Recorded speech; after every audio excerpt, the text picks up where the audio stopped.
So I didn't want to do 3 Pokemon art videos in a row, but it's been a while since I've really posted anything and I wanted to draw some of my conflicting emotions about the new games. Welcome to NovaDraws, where I complain about a children's video game. Pokemon Sword and Shield came out recently, and if you follow me on any social media, you're probably aware that I was unimpressed, disappointed, nonplussed. I don't really have time to go into why, but suffice it to say that all of my reasons have been said a million times by a million other people. Also, I want to start this off by saying that I didn't really like the new games all that much, and I'm probably going to be a little negative towards them, but if you liked them, then that's great. I'm not trying to step on anybody's toes here, I just have a couple ideas that I personally think would have added to the experience of this game as a whole. If you agree with me, dope. If not, that's cool too. Just look at this video as a regular Fakemon post. Anyway, one of the things that I was a huge fan of this time around was the Pokédex. Bar a couple of exceptions, I thought the designs this time around were really strong, but I just felt like there weren't enough of them to hold my interest. They've had small Pokédexes for the past few generations, and I do understand that to an extent, but I really feel like this time around they were trying to move away from past entries with everything like Dexit and the cut of other content, and good god, I could talk about that for hours. It seemed like they were really trying to do something new, so I expected them to have a much wider array of Pokemon this time around. And to be completely honest, I don't really understand why they didn't do that. I don't understand why they wouldn't have just made a whole slew of new things to make this game really stand out. Hey, side note, I recorded this whole thing a long time ago and I kind of got sidetracked before actually finishing the project. I recorded this before they announced DLC and that they were going to be adding new Pokemon, so who knows, maybe I'll be getting my wish. We'll find out what happens. My point still stands though, and I'm going to finish this. That being said, I thought I'd try helping out Game Freak a bit by buffing up the Gen 8 Pokédex with some designs that I feel would have fit into the game. I'll try not to be too condescending. So the first Pokemon I feel could have been given a little more love was Eldegoss. Way back when Eldegoss and Gossifleur were announced last year, I fell in love with both of them instantly. They're just such back-to-the-basic designs. And don't get me wrong, I absolutely love those batshit weird Pokemon designs, I'm one of those people, but just look at these guys. They're just happy dandelions. And even though I'm horribly allergic to them, I think they're an aesthetically pleasing flower, and they're one of my favorites. That being said, I was immediately shocked that Eldegoss didn't get a final evolution, so I took matters into my own hands. Off the bat, I knew that I wanted this design to represent the final life stage of a dandelion. The one where it sheds all of its leaves and you're left with this long, lanky stalk with wrinkled leaves. A little ugly, but I feel like it could make an interesting ghost typing. So for this final evolution, I decided to make it very tall. I made the arms very long, with more long petals extending from the crown like hair. And like I said, I was thinking that this could be maybe a ghost typing, like a ghost grass typing to represent the death of the flower, at risk of being a little too dark for kids. I also put in puffs of seeds around it to give it a more magical-y feel to it, and maybe that's kind of how it breeds. I think this one's finished. Let's move on. Alright, for the next one, I really wanted to do a regional variant. And I know that's not technically buffing up the Pokédex, and it's kind of adding to my initial problems that I had mentioned earlier, but hear me out. It's just for the first form. I was going to give a Galarian form to Honedge, and then give it 2 Galarian evolutions. Now, Honedge is one of my absolute favorite Pokemon. It's just a sword with an eye on it, and it's kind of just peak design. And when I heard that the new games were going to be called Sword and Shield, I was really excited to see some cool new designs or applications for this little guy, but alas, nobody gave him any love. And honestly, I think that that was such a crap decision on their part for a game titled Sword and Shield. So for this design, I started off by doing a drawing of a variant of Honedge. I thought a fun design could have been one that played off of the sheer ancientness of England. So this Honedge would have a tattered ribbon and a rusty red blade.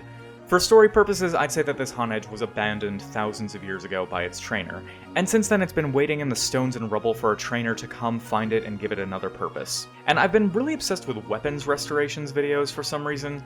They're just cool, I'm sorry. Weapons are bad and war is bad. But that being said, if trained properly, a spark will light within this Honedge, and its blade will begin to melt and reforge itself. It'll also adopt a fire typing as opposed to ghost, and its third evolution will then finally reform into a blade with a blazing inferno within a Celtic knot on its face. Also, I know that this Celtic knot is drawn really badly. It was so late when I drew this picture, I'm really sorry. Side note, a fan of mine on Reddit suggested the name Excaliburn once they saw this drawing, and I'm absolutely in love with that, so that might be what I'm officially calling this one. Now, the next one is going to be a straight-up Fakemon design, not based on any pre-existing Pokemon, and I based it entirely on the steampunk aesthetic. So another thing that popped into my head when I heard that this was going to be an England-based region was that I was really hoping there was going to be a lot of new Pokemon, or at least an area in the region that revolved around the Victorian steampunk aesthetic, but nothing really came quite close to it. So I went all out on this one and made a 3-stage evolution based on a Steam engine. For the first stage, I went with something very simple that still has the Steam aesthetic down, and he's basically just this little metal termite with an air vent on the side of it. The middle stage was the trickiest to get right, because, let's face it, all middle stage evolutions kind of look unfinished, and I guess that's kind of the point. But I took inspiration from Pokemon like Matang and gave it a finished-looking body that really grew into the Steam engine aesthetic. So I gave him a larger pipe, and some cooler-looking metal parts. He's sort of like a character from Robots, honestly. If anybody remembers that movie with Ian McGregor, my actual husband. And then for the third stage, I went with a much huskier looking beast whose body was fully built into a water boiler with big steam exhaust pipes jutting out the back. Again, I just want to rant one more time about the idea of like them doing more steampunky things in this game. The region felt very small. I don't care what anybody has to say about the wild area. There were so many opportunities in this game to give it a much wider space to play in. The towns just felt very kind of small and uninspired. And I feel like adding a bigger city, or simply more than one city that revolved around these kinds of aesthetics, not even 100%, but just adjacent, would have made the game so much more interesting to play through, and it's something that I would have loved to play through again multiple times. Overall, these are some of my favorite Pokemon designs that I've ever come up with, and I just wish that they leaned more into this theme in Sword and Shield. Just be thankful that these were the only ones that I drew this time around, because in my ideal game, there's an entire part of the region based on steampunk designs. Actually, in my ideal game, the entire game would be steampunk. I'm talking clock Pokemon. I'm talking gear Pokemon. Game Freak, give me an airship Pokemon right now! Part 4. Okay, so it's time to take a look at my least favorite Pokemon of the new generation, and possibly my least favorite Pokemon ever. And that Pokemon is Ice-Q. It is ugly. It is an unfinished design. It looks like one of those last-minute pitch ideas that somebody would come up with by scribbling on a napkin and handing it to their boss at a lunch meeting. It does not look like it belongs in the Pokemon world. It looks like it belongs in the trash. With the napkins. But I'm not that heartless, so I think we should expand on it a little bit and see if we can't fix it. Now, I am restricting myself in this video to not redesign any Pokemon that have been published already. So I'll be generous and say that the Ice-Q we got can stay, and that it is a middle stage evolution, because, again, these middle stage evolutions do not look good. So to start off, I'm giving it a pre-evolution. And this little baby Pokemon was easy to come up with an idea for. So it is still a penguin with a body of ice on its head. But it is a little puffy baby penguin, and instead of an ice cube, it's a snowball. And it's adorable. And I just think these two little puffy things go great together. I'll call you Puffin. And I wanted to play around with its special ability, the one that gave it 2 different kinds of heads depending on what shape it was in. I forget exactly how that works. It was like some kind of damage thing. It reminded me of the thing that they were doing with Mimikyu, which isn't a bad thing. I actually really like the ability. So, for the second one, I will be designing 2 different evolutions depending on what shape its head is in. And so if you follow me on Reddit, Instagram, DeviantArt, or whatever, you have probably seen these designs because I posted them a while ago. And a lot of you have been messaging me saying that it doesn't really carry on with the Ice-Q design. And I do see where you're coming from, and I'm not going to say that you're wrong. I'm just going to give you my thought process and see if that clears anything up, but you are still entitled to your opinions. If you don't think that it looks like a good evolution to Ice-Q, totally fine. I still really like the design, and that's all that matters to me, but I really do appreciate your feedback. So if you have an unbroken Ice-Q, and it evolves, I like to imagine that the ice just keeps building up, making it into this big husky shape, and that was inspired by an igloo. It was supposed to look like an igloo when it was finished, and that's what I was thinking with that one. And I made its beak out of icicles just to show how made of ice this thing truly is. The broken form, on the other hand, gains a way sleeker look, and is covered by way more icicles, including its wings.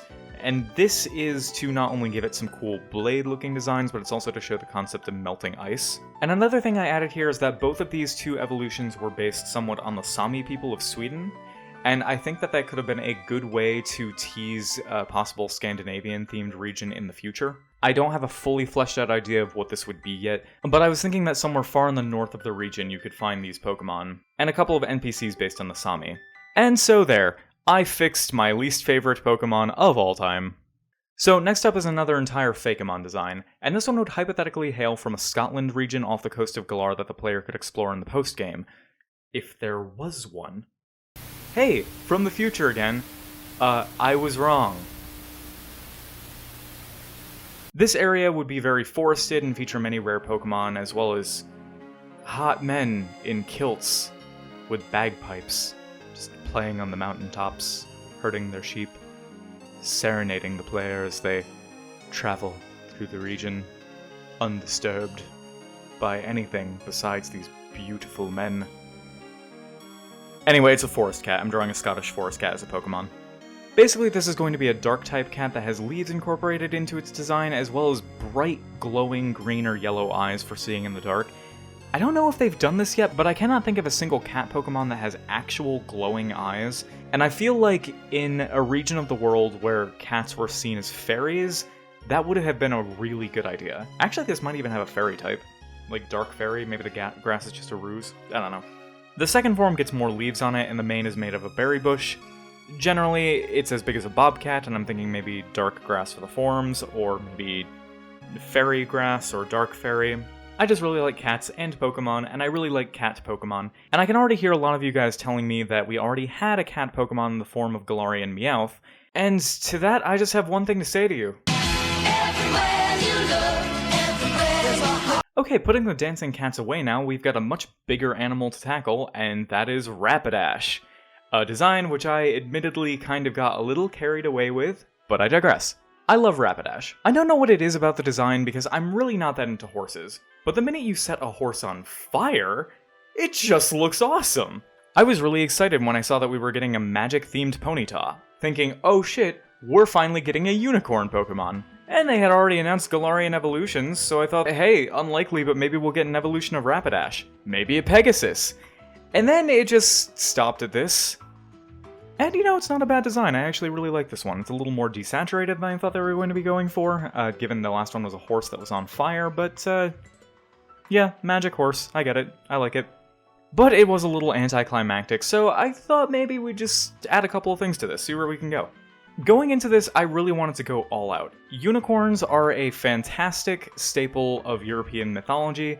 I thought it would be a show of good faith to make this thing absolutely insane, make it look like one of those paintings on the side of a van that you would have done LSD in college.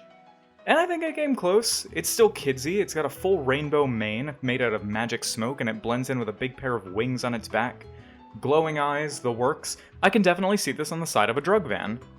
And this design would be a lot larger than Rapidash as well, and I know that's a little risky. I'm not going to say that this is a very likely Pokemon design. People have told me many times in the past that I get a little too ambitious when I come up with designs for these games.